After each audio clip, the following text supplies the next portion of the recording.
بے قراری بے قراری بے قراری تھی نیند آ گئی بے قراری بے قراری تھی نیند آ گئی لب پہ جب ان کا نام آ گیا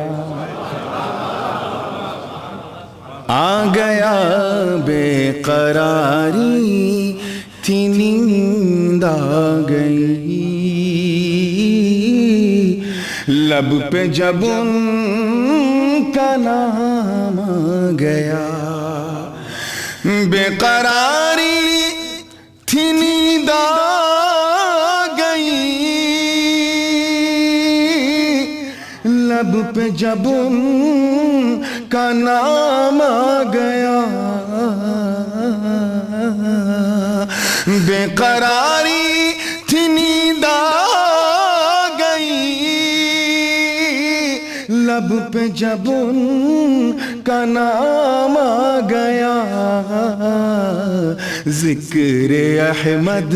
ذکر احمد ذکر احمد سکون کے لیے کس طرح میرے کام آ گیا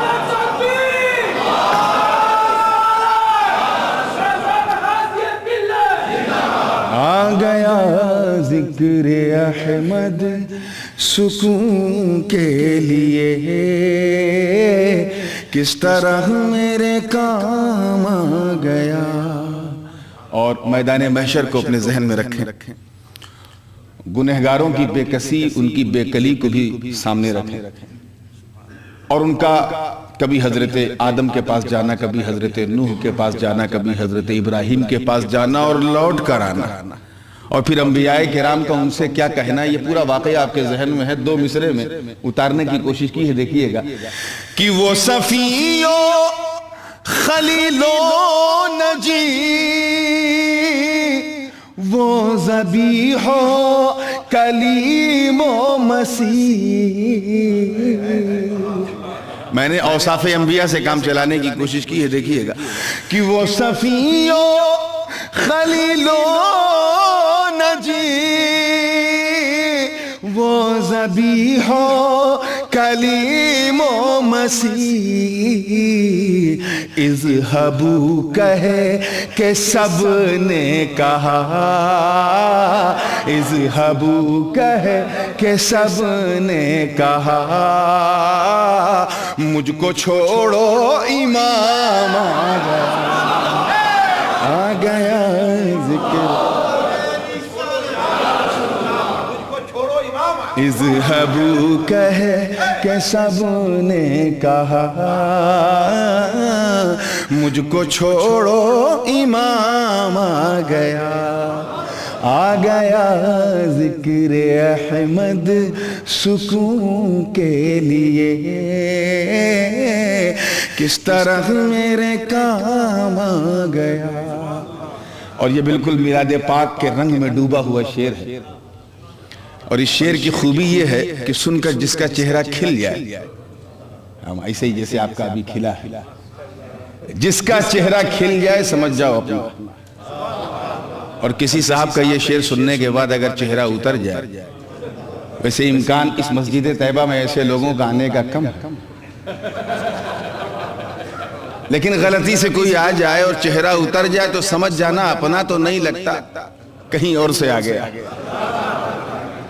تو شعر سننے کے بعد دائیں بائیں کا انوائرمنٹ بھی دیکھ لینا کیا لے کے آیا یہ کینہ لے کے آیا ہے یا آقا کا مدینہ لے کے آیا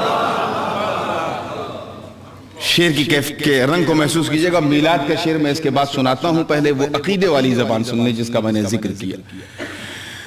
کہ فرش والے پڑھے جھوم کر عرش والے کہیں لب بلب، توجہ چاہوں گا، فرش والے پڑھیں جھوم کر، عرش والے کہیں لب بلب، مصطفیٰ جان رحمت پہ جب مومنوں کا سلام آ گیا،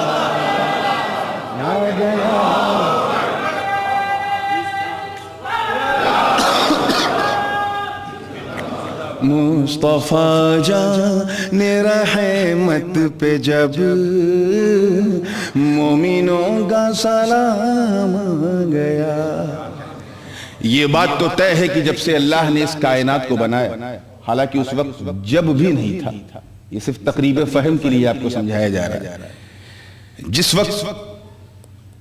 کن کہہ کر اس کائنات نے فیکون کا تاج پہنا، تب سے لے کر کے سرکار کی میلاد تک اور سرکار کی میلاد سے قیامت تک، اس سے اچھا چھڑ، اس سے اچھی گھڑی، اس سے اچھی ساعت اس نیل گگن نے دیکھی نہیں جس ساعت میں آمنہ کا لال دنیا میں آیا۔ اب میں یہ کیسے کہوں کہ جب سرکار کا میلاد ہوا تو اس وقت برگ و ثمر کس خیال میں تھے، شمس و قمر کا کیا رنگ تھا، شجر و حجر کیسا جھوم رہے تھے اور خشک و تر کس مستی میں تھے، جنتی حوریں زمین کی بلائیں لے رہی تھی، آسمان زمین پہ رشک کر رہا تھا۔ یہ ایک ایسے انمول گوہر ہے کہ ایک ایک کی تشریح میں کافی وقت لگے گا، بس میں نے 2 مصرے میں سمیٹنے کی کوشش کی ہے، دیکھیے گا کہ وہ مہک، وہ چمک، وہ دمک، جس پہ قربا ہو جن و ملک، وہ مہک، وہ چمک، وہ دمک، جس پہ قربا ہو جن و ملک، آمینہ کیوں، آمینہ کیوں، آمینہ کیوں بلائیں نہ لے، گھر میں حسن تمام آ گیا، آ گیا۔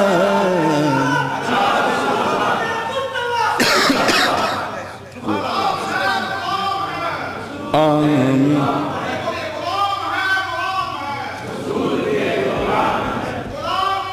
بس کافی ہے۔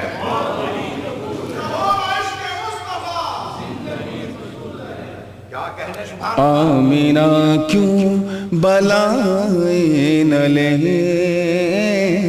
گھر میں حسن تمام آ گئے۔ اور ایک میسج چند روز پہلے حضور غازی ملت کا خطاب فیض الاسلام میں ہوا تھا، اس وقت ایک تاریخی واقعہ سرکار سیدنا عمر ابن خطاب رضی اللہ تعالیٰ عنہ کے ایمان کے حوالے سے بہت ہی دل افروز، بہت ہی خوبصورت واقعہ تھا۔ بس اس واقعے کو ذہن میں رکھیں، اس سے میسج کیا ملا ہے۔ میں صرف میسج پہ 2 مصرے پیش کر رہا ہوں، توجہ چاہوں گا کہ جب عمر ابن، دیکھیے گا علماء خاص توجہ، جب عمر ابن خطاب کو نور وحدت ملا آپ سے، جب عمر ابن خطاب کو نور وحدت ملا آپ سے، دو جہاں کی، دو جہاں کی، دو جہاں کی ملی نعمتیں، دل میں جب احترام آ گیا،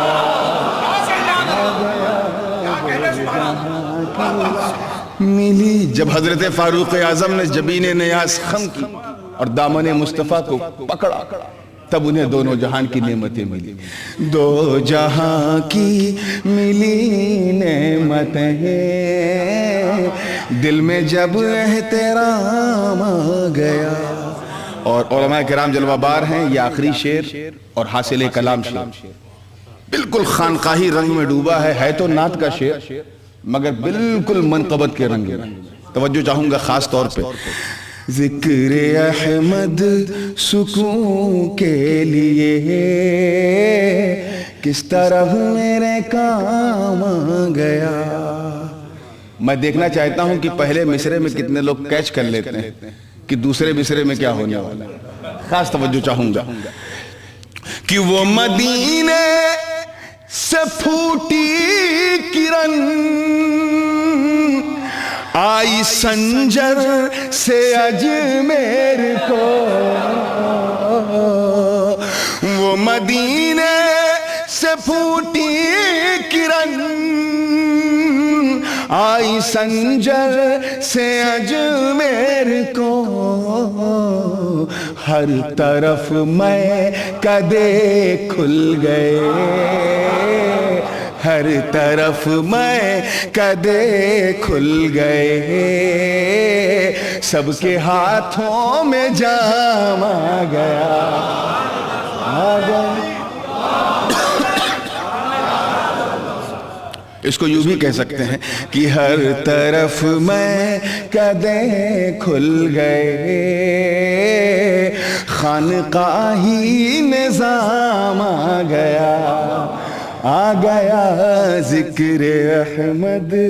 سکون کے لیے. اب دل تھام کے سنیے گا, یہ مقطع ہے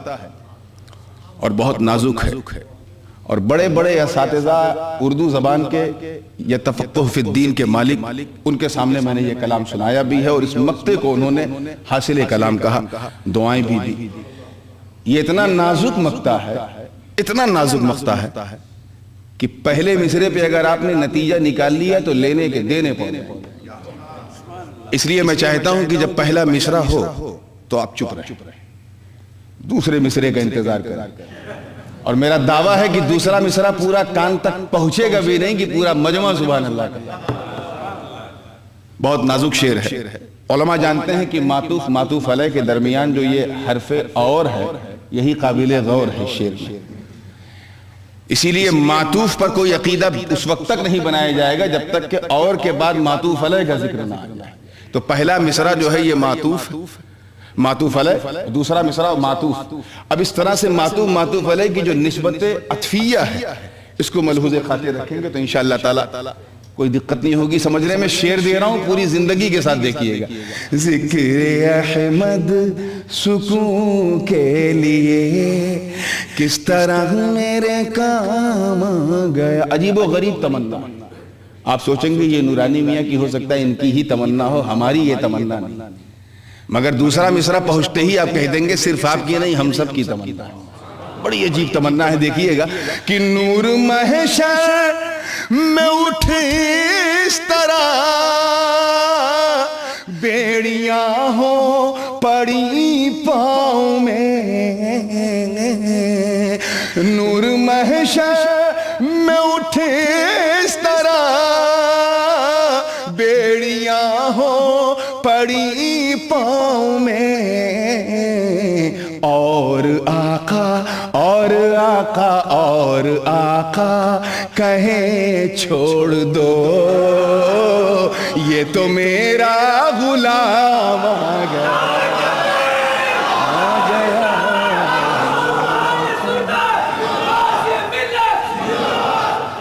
اور آقا